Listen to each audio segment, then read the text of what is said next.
everyone. We are greeting you from the historic Araneta Coliseum as we get set to open a brand new chapter in the continuing rivalry between the two teams that faced off in the finals for the past 4 years. And after 23 matches in the women's volleyball tournament today, we will all become witnesses to the first match between Ateneo de Manila University and De La Salle University in UAAP Season 78.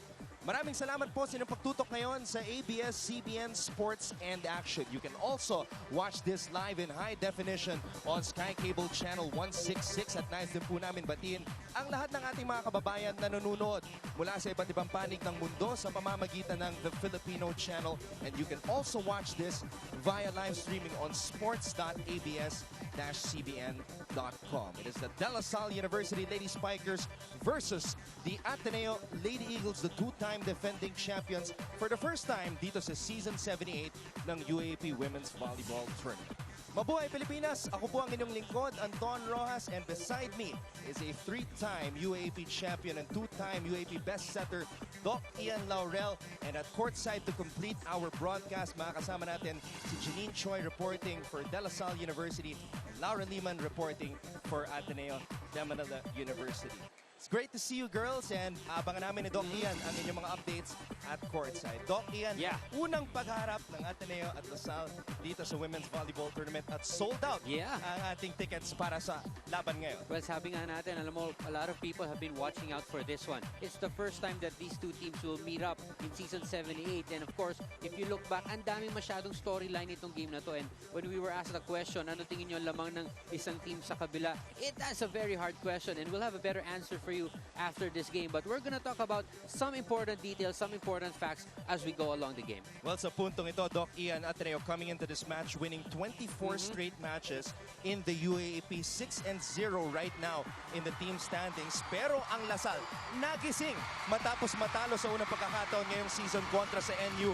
They won their last 2 matches in straight sets. That's right. Let's look at the team standings right now, Anton. And alam mo, ang importante dito, yung number 1, because right now, Ateneo still in that spot, still unbeaten. And the implications of that, Anton, if we move into the second round, yung step ladder format. Yes. But of course, itong De La Salle following them at 4-1.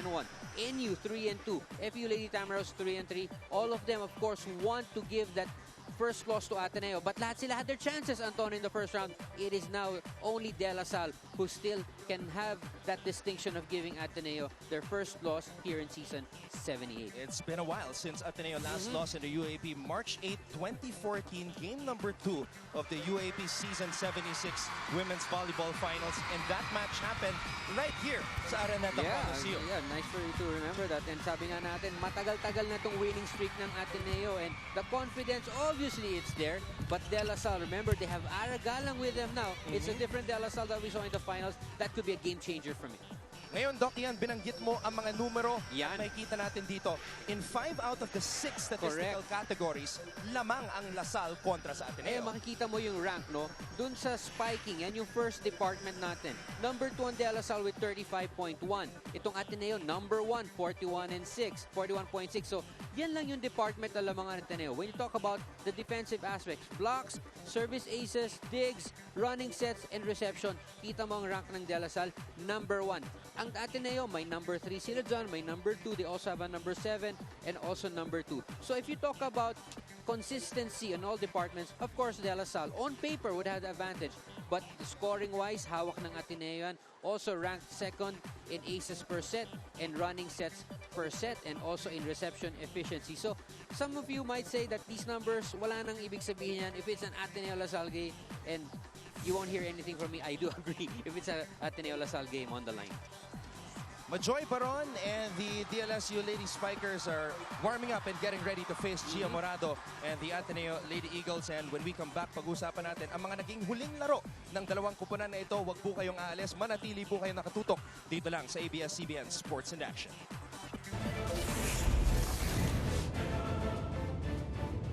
Nagbabalik ang aming live and exclusive ABS-CBN sports coverage ng UAAP Season 78. Anton Rojas kasama si Doc Ian Laurel. Pag-usapan natin, Doc Ian, ang nangyari sa huling bakbakan ng De La Salle University. They played 6 days ago against the University of the East, and it was a dominating performance for the girls from Taft Avenue. You mentioned it earlier, Anton, nakapahinga to ng 6 days ng De La Salle team. But before that, they of course battled UE. And in this win, we saw a very, very dominating performance by the Lady Spikers.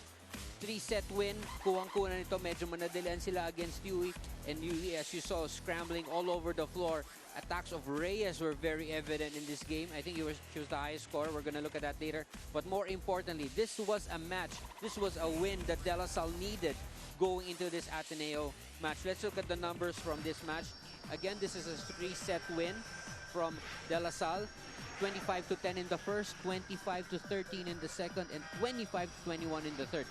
Let's look at the departments. They dominated everything. 38-16 in spikes, 5-4 in blocks. Service aces, 7-1. That's a huge, huge lead there in that department. And opponents' errors a bit close, 25-23, Anton. You mentioned the name of Mika Reyes. Yes, she did top score for La Salle in that match with 10 points. Mika Reyes started playing volleyball at the age of 14. Her father, Manuelito, is 6 feet tall. Her mother, Amelita, is 5'7". Mika is 5'11", and it was actually her mother who told her to get into volleyball to use her height. And earlier today, Janine Choi was able to speak to Mika Reyes. Let's see what Mika's mindset is coming into this match against Ateneo today. Anton and Ian, I'm here now with Mika Reyes. So Mika, sabihin mo naman sa amin, what's the mood of the team coming up against the two-time defending champions? We're really excited today. Siyempre, kahit sino namang taong tatanungin mo ngayon, ito yung isa sa mga pinakaabangan nilang game sa league na to. So tell us, did the team do anything special to adjust to today's game? For us, wala naman. Kasi sa amin talaga, wala kaming pinipili na kalaban. For each and every opponent na kalaban namin, nire-respeto namin sila. So, same pa kondisyon and same preparation. Thank you, Mika, at good luck sa game niyo mamaya. There you have it, Mika Reyes. Back to you, Anton and Ian. Mika Reyes now playing in her final season para sa De La Salle University, a two-time UAAP champion, but of course she wants to graduate as a champion. Ito ang kanyang mga numero sa kanilang laban kontra sa UE. Against UE, she had 10 points, 9 from spikes, and 1 for service ace. She was the number 2 scorer for De La Salle in that game, or for this first round. 10.6 points per game. Ang ganda nito, double-digit performance, good support for the rest of the attackers of La Salle. 7.6 from spikes, 2.2 from the blocks, and almost 1 ace per game. Itong averages ni Mika Reyes so far here in the first round. This is also a career high for Mika Reyes in terms of numbers, averaging 10.6 points per match. And when we come back, pag-uusapan naman natin ang kabilang panig, the Ateneo Lady Eagles, the two-time defending champions, when we return right here on ABS-CBN Sports and Action. It's been a very busy week for the two-time defending champions Ateneo Lady Eagles. They are actually about to play in their third match in a week. That's true. And they last saw action last Wednesday also against the University of the East. That's right. We're going to see this game. Ito nga, sabi natin, they won it also in 3 sets. But more importantly, Anton, in this match, nagamit ni Coach Tai lahat ng players niya except for Tajima. And again, he was looking ahead. He was looking at this match against De La Salle. He might feel na kakailanganin niya itong bench niya. And they say that Ateneo has a deeper bench. But we'll see what happens. But more importantly, again, they got that W against UE. Makikita natin itong match na to. Again, it was a 3-set win. We're gonna see the first set na nakuha din ng Ateneo. And sabi nga natin, Anton, if itong calendar ng Ateneo, very, very busy itong week na to. At hindi pa matatapos dito. They still have another tough one coming up this coming week, and that's gonna be against USD. But let's look first at this game against UE. In that first set, they won it. 25-12, dominating that first set. 25-10 in that second, and 25-10 as well in the third. We're gonna see the department.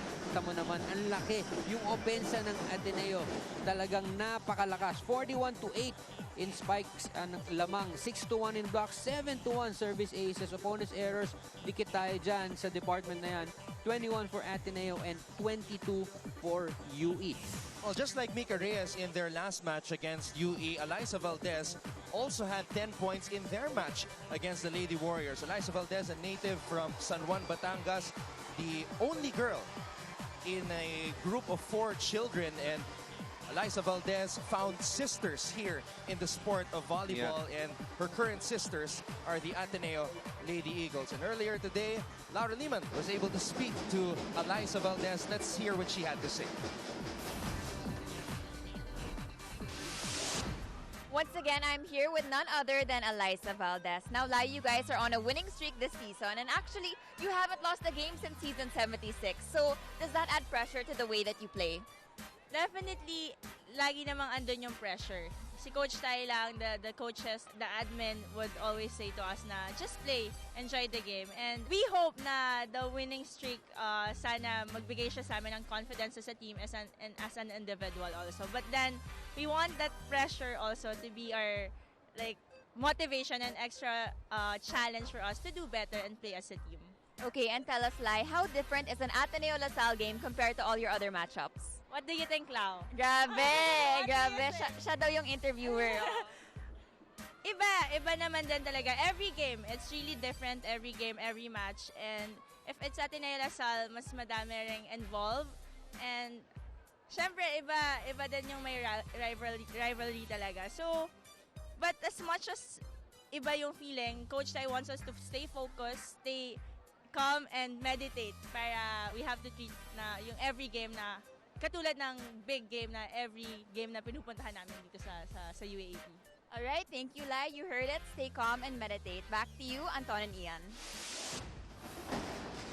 That was in a very joyful mood with Eliza Valdez, as always. And the Lady Phenom has been averaging 17 points per match here in her 5th and final season for the Blue and White. Look at that, 17 points per game, 14 from spikes, almost half a block a game, 2 service aces, and 1.42 digs per set. And more importantly dito, Anton, yung tibay dun sa crucial stretches of each set, dun nakaka-point si Eliza, no? So it's really up to her how to lead this team, give her the confidence for the young ones, and of course, that team up with Gia Morado. So crucial. Ako tingin ko dito, Anton, and nakausap ko yung ating mga coaches, very crucial dito yung first set. You know, just like any other match, this one is no different. Kung sino makakapag-set ng pace or who will be able to dictate the tempo in the first set has a huge advantage in winning this match, Anton. Doc Ian, binanggit mo ang pangalan ni Gia Morado. Gia Morado is the reigning best setter of the UAAP, and she will be matched up against the best setter of the league 2 seasons ago. And a lot has been said about this matchup today. The matchup between the setters, Fajardo and Morado. That's right. Alam mo, napakalaking bagay kasi ng role ng setter, Anton. No? They dictate what's gonna happen in their offense. Every play has to go through the setters. Kim Fajardo, of course, for De La Salle, right now is number 1 in the UAAP with 6.2 points per game. That's high for a setter. 8.65 running sets per game. Gia Morado, our reigning best setter from last year, has 3.7 points per game and 7.79. Hindi naman nagkataon siya naman ang second in the UAP. So the role that these two girls will play in today's match, very important. You've got the best of the best here in the UAP. You've got the veteran. You've got also a young player in Gia Morado. Almost the same numbers, winning both championships for their schools, and pareho na yan naging best setter dito sa UAP. So this is another matchup that should really be interesting, Anton. They're like two grandmasters at chess trying to outwit each other, and we will find out who will have the better showing in today's matchup. The first round meeting between Ateneo LaSalle here in season 78 of the UAP. Coach Ramil De Jesus, an 8-time champion, coaching in his 281st match in the UAAP. And he will be matched up against Coach Tai Bundit, figuring in just his 38th UAAP match, but he is a two-time champion. Back-to-back. We'll have this one for you when we come back, only here on ABS-CBN Sports in Action. It is Ateneo and LaSalle here in season 78 of the UAAP.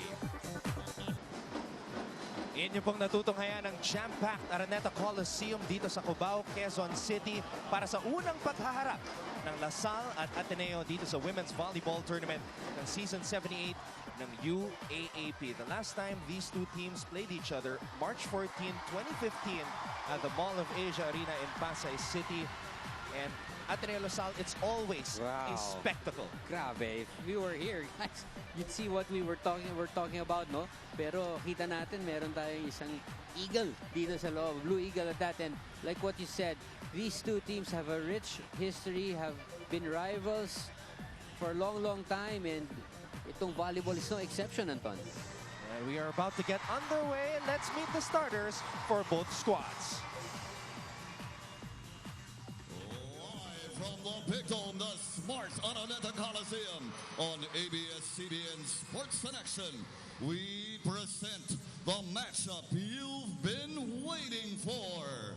The first clash of the biggest rivals ever in Philippine sports. Ladies and gentlemen, it's LaSalle Ateneo Women's Episode 1 in your Season 78 of the UAAP. Officiating match number 24, our first referee, Erlindo Eusebio, National Referee.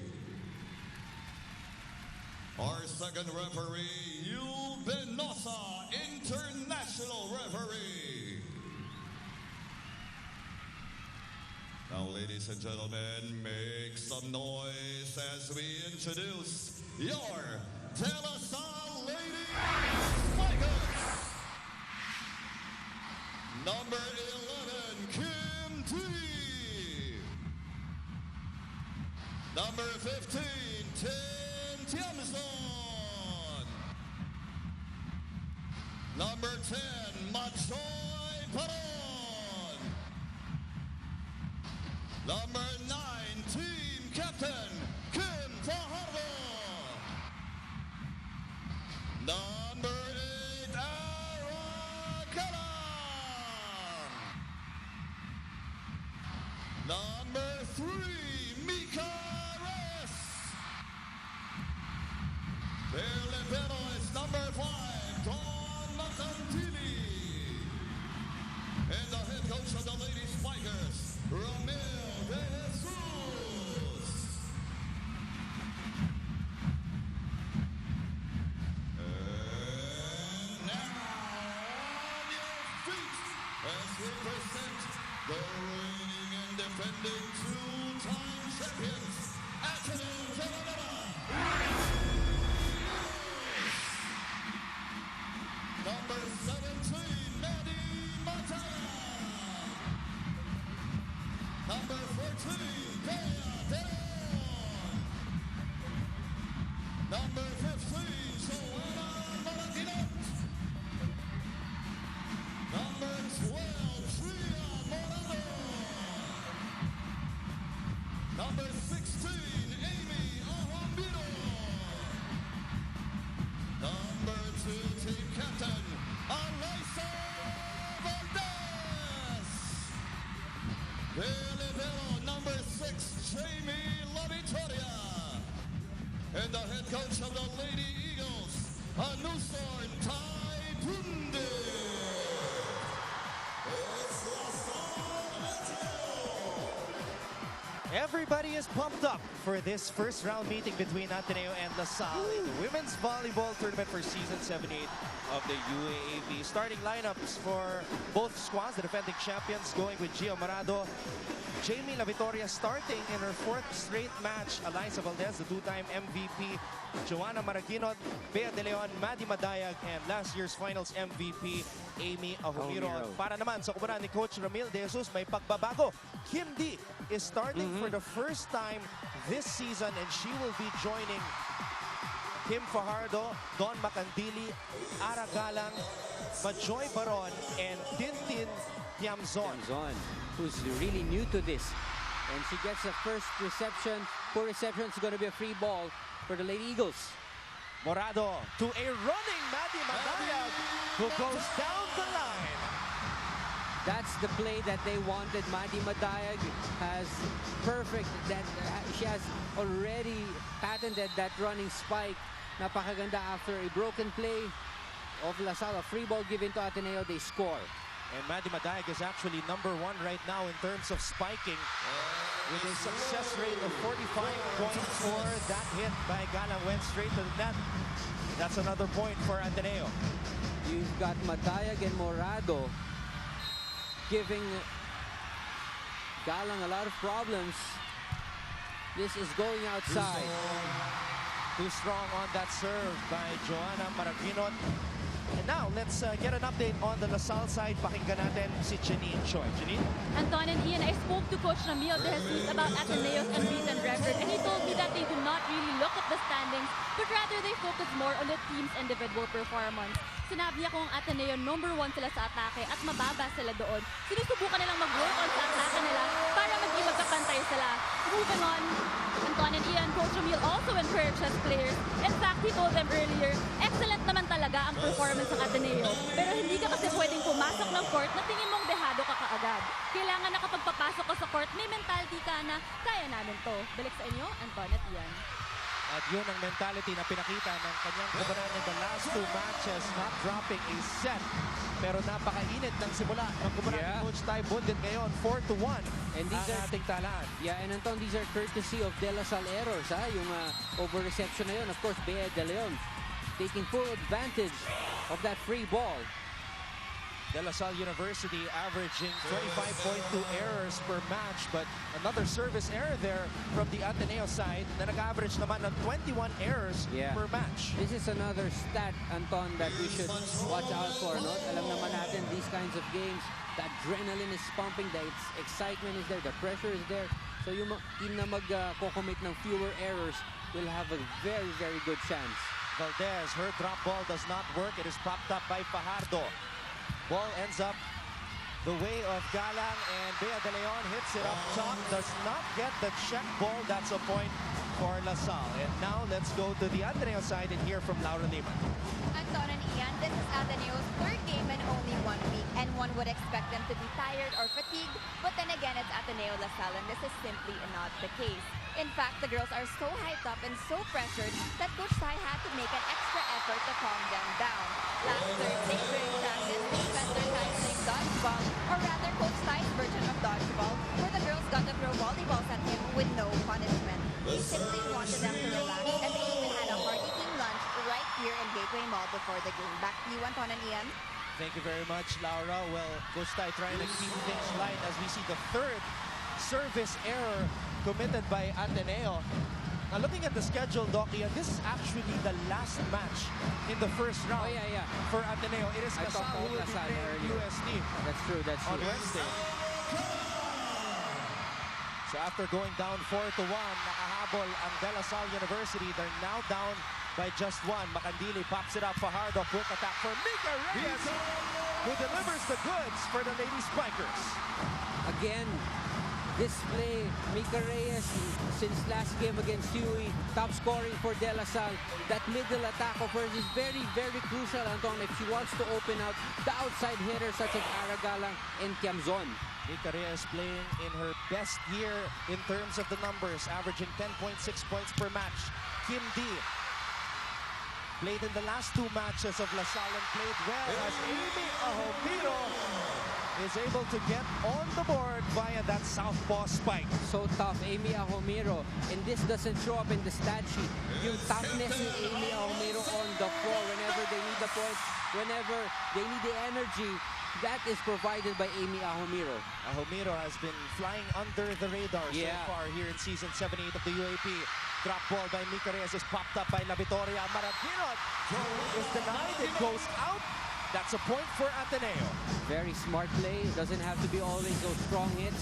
It could be those off-the-block hits and gets you the point just the same. Look at this. Targeting the outside arm of Kim D and getting the point off the block.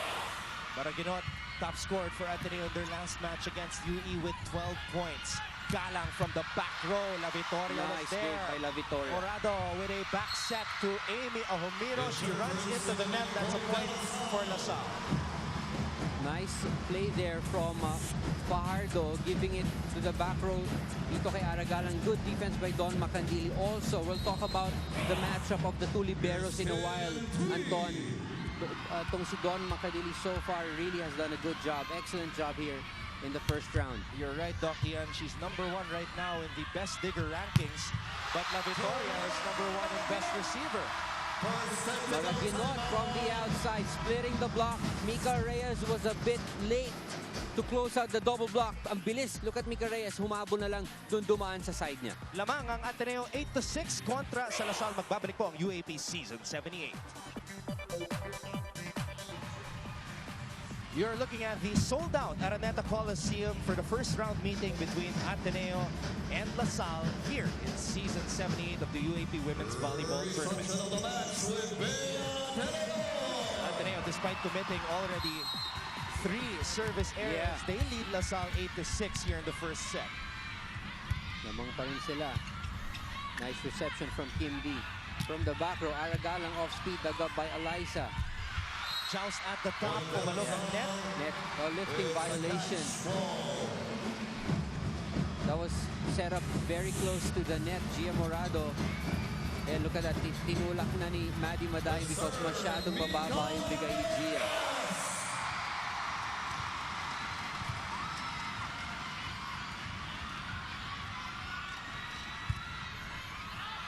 And that's the first service error now for the LaSalle side. Pero nakakabawi ang Ateneo pagdating sa atake. They have 7 attack points. LaSalle only has 1. Malayo agad, no? Pagdating sa attack points. Ramiro, 2-time champion, last year's finals MVP, playing in her last tour of duty for the Lady Eagles. Fajardo tosses that ball up for Galang. Came in with a lot of steam. Wow. And Aran Galang is able to get on the board. And you can see that Coach Romil liked that play. And we've seen Aragalang attack from the back row more than about 4 or 5 times already in this match. Mukhang isa yan sa pinractice nila, Anton. Aragalang only averaging 10.4 points per match so far this season. And let's see if that number will increase as we go along, as Valdez gets denied on that opportunity. Excellent close out by Baron. Look at this block. She's gonna watch Eliza. They're gonna go up together and wave those hands together in the same direction. Baron gets that block against Valdez. 9-all now is our tally. And Tintin Tiamzon almost getting an ace right there. Ateneo able to recover in time. Fajardo, quick attack for Joy Baron. Nobody home from the Ateneo side. She knew it. She knew it once she got that set. She had the edge over the Ateneo blockers. Look at this. She was already up in the air. Pocket pa lang yung blockers ng Ateneo. They were a split second too late. Baron gets that other point, another point, this time off the spike. But Joy Baron, one of the most improved players ngayong season, as Maraginot goes cross-court. Too much juice on that hit. That's another point for LaSalle. It was a good set from Morado, no? Kita mo, isang blocker lang yung kasabay ni Marigonot, but she overcooked it to the left. Kim Fajardo, best setter 2 seasons ago, playing against her former teammate from UST, Eliza Valdez. And speaking of Valdez, she flies in from the back row. Tintin Tiamzon now, popped up Nice coverage by by Ahumiro. Morado to Maraginot, who scores again. What a play from Marigonot from the outside, hitting it cross-court, avoiding the block. Nerves of steel here. Look at Amy's dive. Credit half of the point to Amy. And Joanna Maraginot will serve it up to start this rally. Fajardo! Oh, what a play. The #1 setter for season 7-8 gets her first point of the match. And also the top scoring setter in the UAAP, Kim Fajardo, catching the defense off guard on that opportunity. 12-10 ang ating talaan ngayon. Valdez receives that one. Valdez gets it back. Ball Oh, regalo up kay top, and Valdez reacts right away and finds the open spot on the back row. You never do that to Eliza Valdez in the front. You never give her a free ball. Because every time you do, that's what's going to happen. Sayang because it was already a return play for LaSalle. And a sharp serve by Maddie Madayag, who tallies service ace number 16 here in season 78 of the UAAP. She is number 1 right now in terms of the best servers here in the league. Excellent server. Another sharp serve. Ganda ng serve talaga. And Don Macandili ang kanyang tinatarget sa kabilang panig. Macandili sends that ball high up into the air. Baron popped up by Maraginot. And Valdez is able to score again 1-on-1. And the Lady Phenom converts. Against a single block. Lulusot at lulusot yan against Kim D. Valdez this time goes cross court. Kim D starting this match in favor of Carol Cerveza. Maraginot, quick attack for Bea De Leon. Bea De Leon this time, the big quick, gives Ateneo a 2-point lead, 14-12. Ganda nitong play na to, Gia Morado, big quick play. Suson sa dalawang blockers, and Coach Ramil De Jesus calls for time. I like this timeout by Coach Ramil, didn't wait for the second technical timeout, pakinggan natin. Huwag tayo magmadali ng free ball, ha? Sabi sa inyo, huwag tayo magpapakuha ng isa doon. Okay? So, tingnan lang mabuti. Pag nagpakita ka na dito, isang step ka na kagad kaya na. Mag-wave ka na rito, kukunin mo na. Si Valdez sa papantayin natin, wala na iba kung siya lang. So, mag-double tayo sa kanya. Ganyan yan. Ara, hanggat sa front line ka, kunin mo na yung quick. Hanggat ka. Hanggat nagkaroon ng perfect receive, kunin mo yung quick. Okay? Doon ka sa dalawa.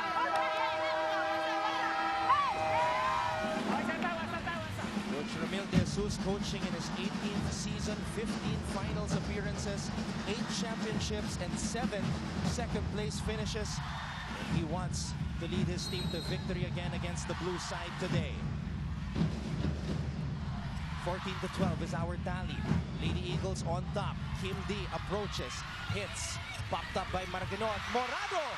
Her version of a drop ball, but LaSalle was able to recover on time. Look at Macandili, that pancake dig of Macandili. She's number 1 right now. Look at what she does. Look at this. Great drop, but look at where Don gets that hand in between the floor and the ball, giving Ara another chance to attack, and it gets that point off the block. What a play. Don Macandili, former best libero for De La Salle Zobel in the girls division, and a service ace right there from Joy Baron. 2 straight points para sa LaSalle. Wow. This first set, Anton, how many lead changes have we had? Ang tindi ng bakbakan. Another sharp serve by Baron. La Victoria saves it. It's a free ball for LaSalle. Fajardo sets it up high. And Kim D flies in for the kill. Coach Ramil De Jesus is clapping his hands. Yes, showing emotion early on in this game, Anton. He is liking what he is seeing from his Lady Spikers. Look at this play. Broken play after a poor reset, service ace yan for Baron. That was the previous play, getting an ace in that one. Baron will start this rally, but it ends right away as that ball went straight to the net. 15 all. Another deadlock here in what has been a heated first set in the What a serve! Napakatulis. Grabe, service ace after service ace. Grabe tong first set natin. Gia Morado doing damage from the service line and giving her squad a 16-15 lead.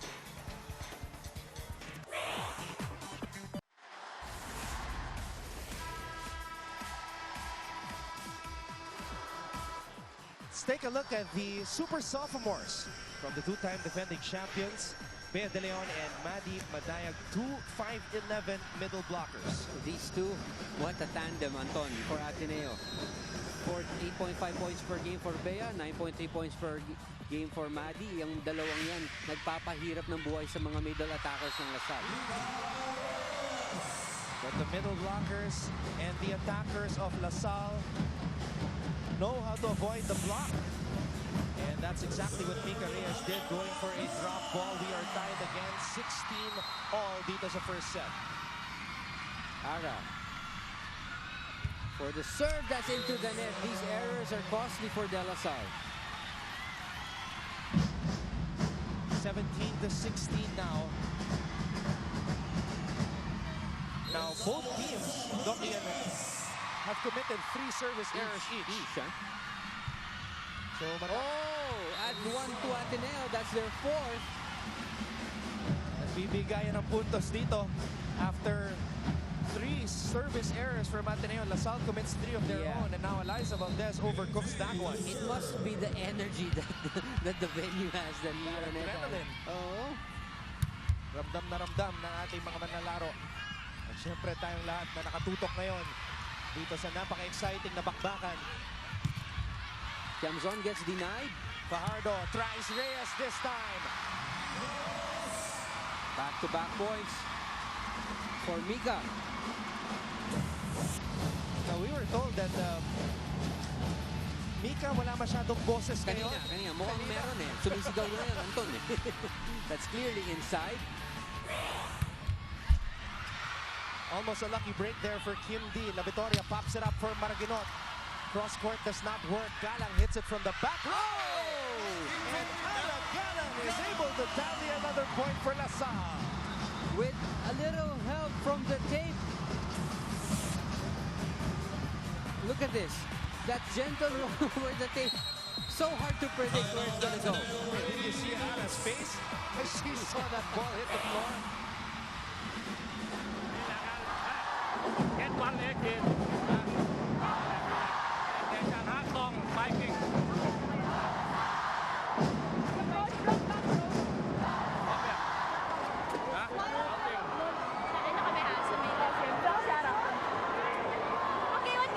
One far, no buck, no buck, one far, no buck, huh?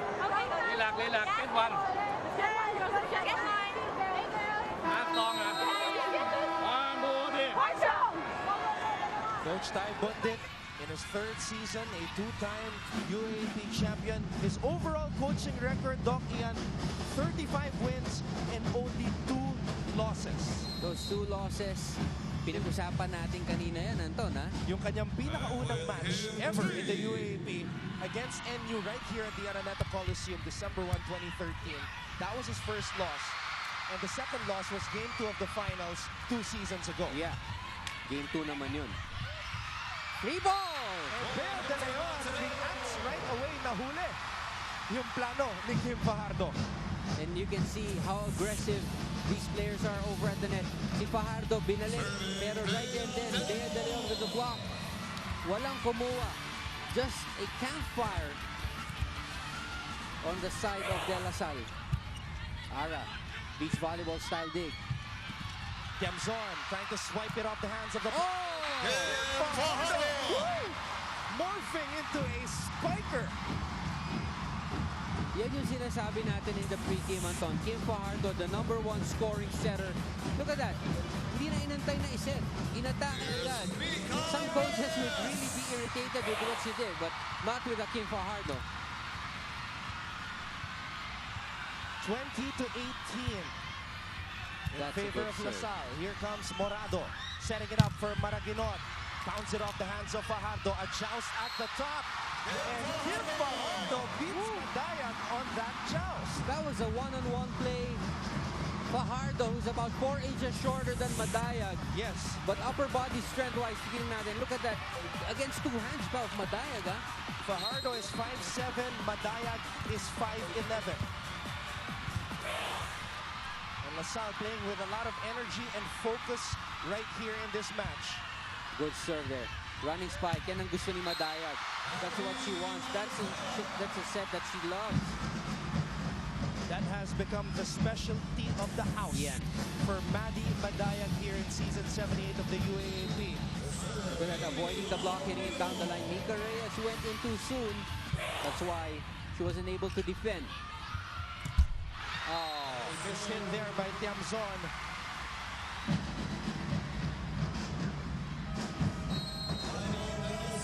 Now Coach Ramil wants to talk things over. Pakinggan natin to. Hiwalay yung posisyon ni Kimben kanina din. Pasa tayo, kailan natin pumasa. Okay? Pigilin na natin to, lalayo tayo, ha? Isang receive lang tayo. Pag ang magdadrop ka, hindi pwede mabagal yung drop mo. Basang-basa yan. Pinaalam mo, bantay na yan. Pinag-aralan nila mabuti.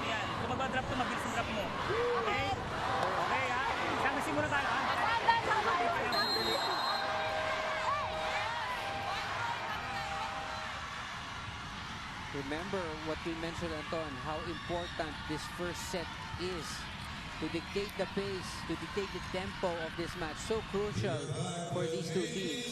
And the last time Ateneo lost a first set was back in March 8th against LaSalle right here at the Araneta Coliseum. That was also game number 2 of the finals. The last time Ateneo lost. Yeah, and look at what that timeout did by Coach Ramil. He was able to ice Amy Ahomiro, now a service error.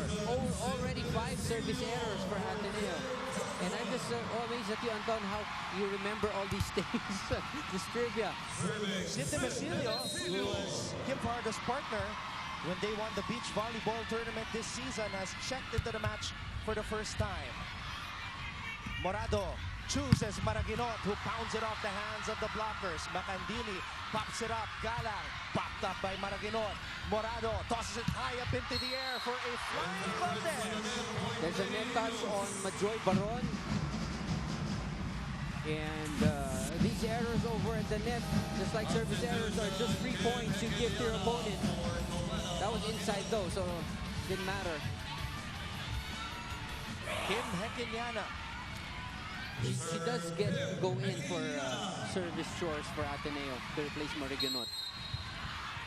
She has played in the last 5 matches for Ateneo after not playing in the first match this season.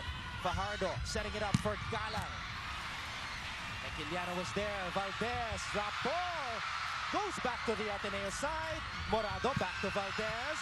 Popped up by Tiamzon. Fajardo to Baron.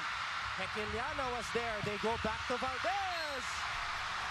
Outside, good read by Tiamzon. Demisio. Look at how fired up Demisio is. She didn't do anything. She just made the right decision. Let that ball go. Felt as good as a spike, Anton. Sid Demisio injured her left shin before the season. Did not play in the first 2 matches, but great read by her. Yes. Fajardo serving it up. Morado had to hustle for that. Valdez, that one straight to the net. La Victoria keeps it alive. Valdez, second serving. Still no go. Galang, free ball for the Ateneo side. Morado to Valdez. Whoa, nice. Really? Nice from Don. Longest rally of the match. Galang goes cross court. And De La Salle University on the verge of taking the first set.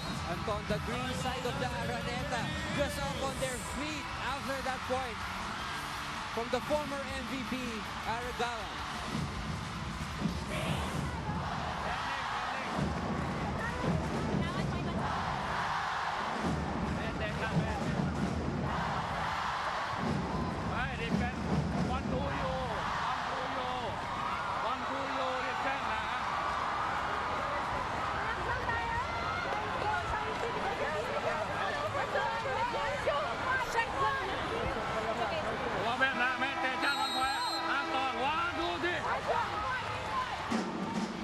Ateneo in danger of losing the first set for the first time since March 8th as we see hashtag L8Den. LA Revilla and Den Lazaro in the house. Den Lazaro kasama rin natin. Yeah. Yan isa sa mga analysts dito sa ABS-CBN Sports in Action. 2-time champion. Set point ito, no? Anton Kim Fajardo, one of our better servers in the league. Let's see. And that's another effect that the timeout had on the server. Coach Taibon did, calling that timeout to ice Kim Fajardo. Crucial stretch here. Adi Madayag. That was net. And Ateneo loses the first set. Anton, Ateneo had 6 service errors and none more painful than that last one by Maddie Maday, who actually is a very, very good server, Anton. So Ateneo losing the first set for the first time since March 8th in UAAP Season 76. Tignan natin kung makabangon ang Lady Eagles sa aming pagbabalik dito lang sa ABS-CBN Sports in Action.